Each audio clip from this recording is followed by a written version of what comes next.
Hi everybody, and welcome to Utalic. In this video, we'll show you step-by-step how the Utalic user interface works and how to develop your first simple app with it. Let's get started. To create an app, please click New Project on the Utalic Start page. Next, select Responsive App, and then choose a folder where the project will be saved. We recommend you use an empty folder. Click on Create Project, which will take you to the Virtual App Designer.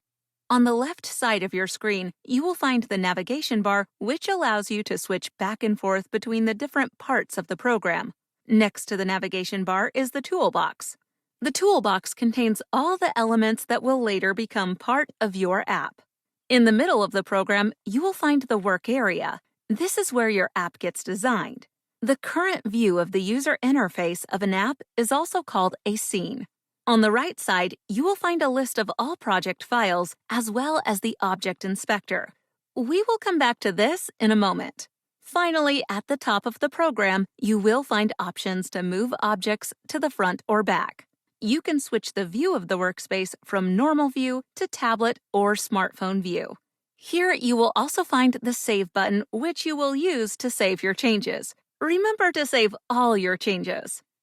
Finally, the Run button will start the simulator, demonstrating how your app works. When your app is ready for the public, you can publish it using the Publish button.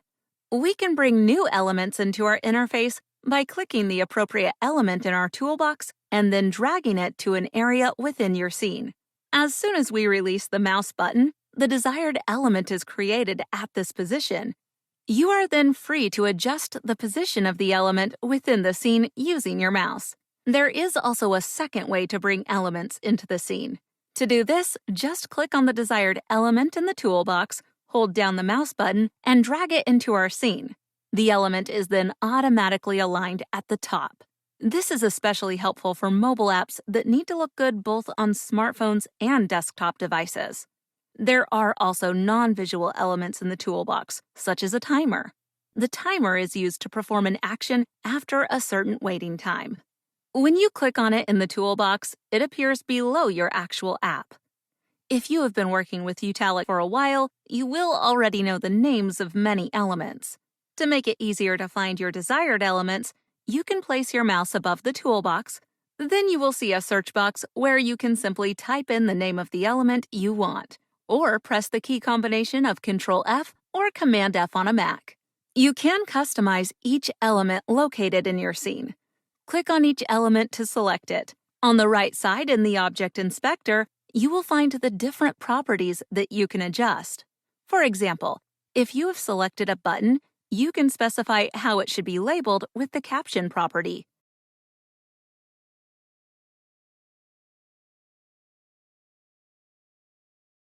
With Cursor, you can define how the mouse cursor should look when you move the mouse over the button. Now that you know the basics, let's get started building your first app. Let's create an egg timer with multiple countdown presets. To program our egg timer, first delete everything from your scene, and then you will create 3 buttons with different levels of hardness: soft, medium, and hard.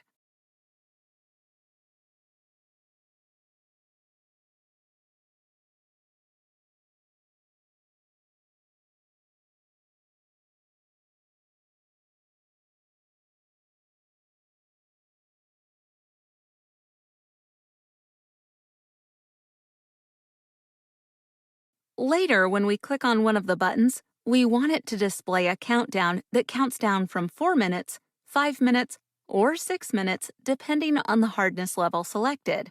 An app can consist of several scenes between which you can switch. To create a new scene, click the New Scene icon at the top right of the file list. Then enter a file name for the new scene, for example, scene2.js. On this scene, we want to display the countdown later. To do this, add a time label to the scene and use the Object Inspector to set a larger font at Font Size.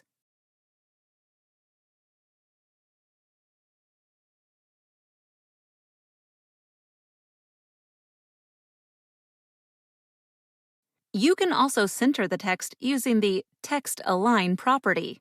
The time label formats a given number of seconds as a time value. Under Value, we enter the number of seconds. For example, if you enter the value 60 here, the time label will display 1 minute. When our app displays the countdown, there should also be a way to get back to the home page. For this, we add a button and give it the caption Back. The user interface of our mini app is now ready. Now we just need to take care of the workflow under the hood. To do this, we first reopen Scene 1 and then switch to the Workflow Editor program area. In the Workflow Editor, you can define how the program reacts to different user actions. In the toolbox, you will find a list of all elements in your scene. The timer should start when we click on this button. We do this by dragging the object Button 1 with the mouse into the workspace. Then select the event on click. When the button is clicked, the app should switch to Scene 2. In the toolbox under Action, you can find the entry Change Scene. Drag this element into the workspace as well. Select Scene 2 here. When we switch to another scene, we can hand over a value to the new scene. This is called a handshake. In order for Scene 2 to know how long the countdown should last, we enter the value of 240 in the handshake field, which corresponds to 240 seconds or 4 minutes. Now link the event of the button to the action. Switch to Scene 2 now and define the workflow here as well. Here we want to take care of the back button first. Drag the entry Button 1 from the Events tab of our toolbox into the workspace and select the On-Click entry again. From the Action tab, we will drag Change Scene into our workspace. Now select Scene 1. We do not need to hand over a value this time, and so the handshake field will stay empty. Don't forget to link the event with the action. Now you can test your app. If you click on the Run button, the simulator opens. If you click on Soft, we move to Scene 2.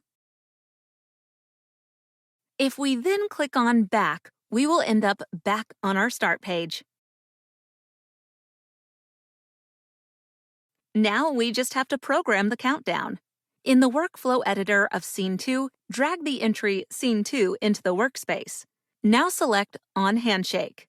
As soon as Scene 2 has received the handshake, the countdown should start. To do this, drag the Repeat X times entry from the Flow tab of our toolbox into the workspace. At the Iterations field, click on the small button, go to the Link tab, and then select the value Scene 2 for Object under Link, and then select Handshake Data for the property. Then click OK. This specifies that something will repeat the number of times equal to the value we passed during the handshake from Scene 1 to Scene 2. That is the number of seconds for the countdown. And again, don't forget to connect the handshake event to the repeat object.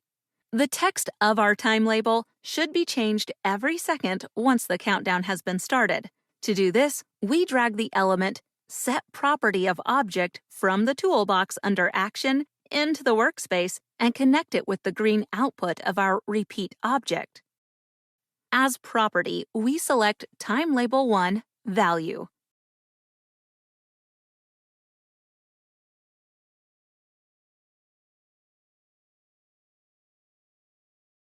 At the Value field, click on the small icon and go to the Link tab again. As object, select Flow Control number 4, and for property, select Remaining Iterations. Now click on the OK button. Next, let's test if everything is working fine. Click on Run and see what the app does. It looks pretty good, doesn't it? Now it's your turn. Try to connect the two buttons Medium and Hard of Scene 1 with a workflow so that Scene 2 is opened here too. After walking through the previous demonstration together, I'm confident you can do it alone.